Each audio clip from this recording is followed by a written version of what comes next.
Umagang-umaga pa lang si Maria at si Tia Isabel ay maagang nagsimba. Habang sila ay nasa simbahan, si Maria Clara ay hindi mapalagay dahil sabik na siyang makita si Crisostomo Ibarra na kanyang kasintahan na kahit nasa simbahan siya ay wala siya sa kanyang sarili. Sinabi ni Maria Clara kay Tia Isabel na at hindi masyadong maunawaan ni Tia Isabel si Maria Clara at bilang isang dalaga nga, sabik na makita ang iyong kasintahan. Nung nakarating na si Maria Clara at si Tia Isabel sa bahay ay nanahi muna si Maria Clara bilang libangan at dahil hindi agad-agad nakarating si Crisostomo Ibarra at dahil sa ginagawa ni Maria Clara ay napansin siya ni Kapitan Tiago na namumutla ang kanyang mukha. Noong napansin ni Kapitan Tiago ay sinabi niya kay Maria Clara na ano kaya anak kung magbakasyon muna kayo ni Tia Isabel sa Malabon? At nang marinig ni Maria Clara na sila yung babakasyon sa Malabon, siya ay nalungkot. Kasi ang gusto ni Maria Clara na kung magbabakasyon sila ay dapat sa bayan ng San Diego kasi doon pupunta si Ibarra.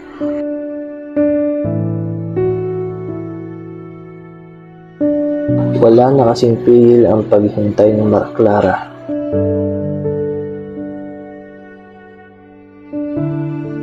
Hanggang sa may humintong sasakyan o kalesa sa tapat ng bahay ni Kapitan Tiago at Maria Clara. At alam ni Maria Clara na iyon ang sinasakyan ni Crisostomo Ibarra. Bigla siyang napapunta sa silid ng mga santo. Sa sobrang saya ni Maria Clara, napahalik sa sobrang excited. Sinundo ni Tia Isabel doon sa silid ng mga santo para mag-uusap sila ni Crisostomo Ibarra. Ito yung unang pagtatagpo ni Maria Clara at Crisostomo Ibarra matapos ang 7 taon.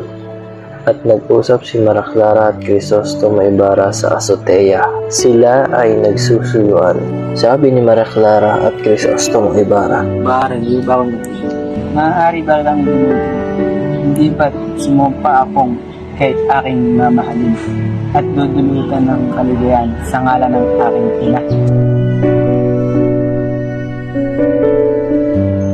Dala-dala ko ang iyong alaala.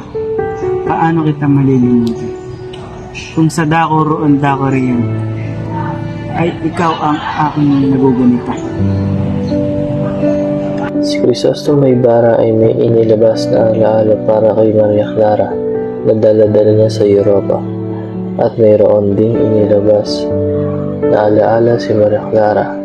Nilabas niya ay isang liham na kauna-unahang binigay ni Ibarra kay Maria Clara at tinagaw niya yun. Nung nakita ni Ibarra ang inilabas ni Maria, siya ay natuwa. Ang ginawa naman niya ni Ibarra, naglabas din siya ng dahon. Ito ay dahon ng sambong. Yung dahon na iyon ay inilagay ni Maria Clara sa sombrero ni Ibarra para hindi daw ito mainitan. At ito ay iningatan din ni Ibarra, kaya ngayon ay daladalaw na pa rin ito. Si Maria Clara at Crisostomo Ibarra ay hindi na nagtagal pa sa azotea dahil sabi ni Crisostomo Ibarra, Bukas ay araw ng mga patay. Ako ay dadalaw sa iyong mga akong ama. Sige pare, ikaw ay makarating ka agad.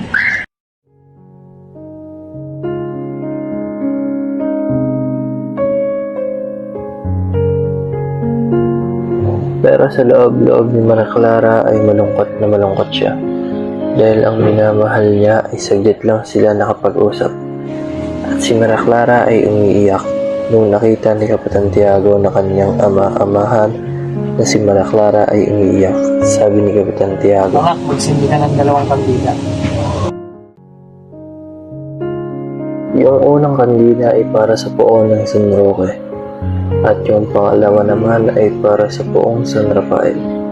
Ipinag-uutos ito dahil para ligtas na makarating sa bayan ng San Diego si Crisostomo Ibarra.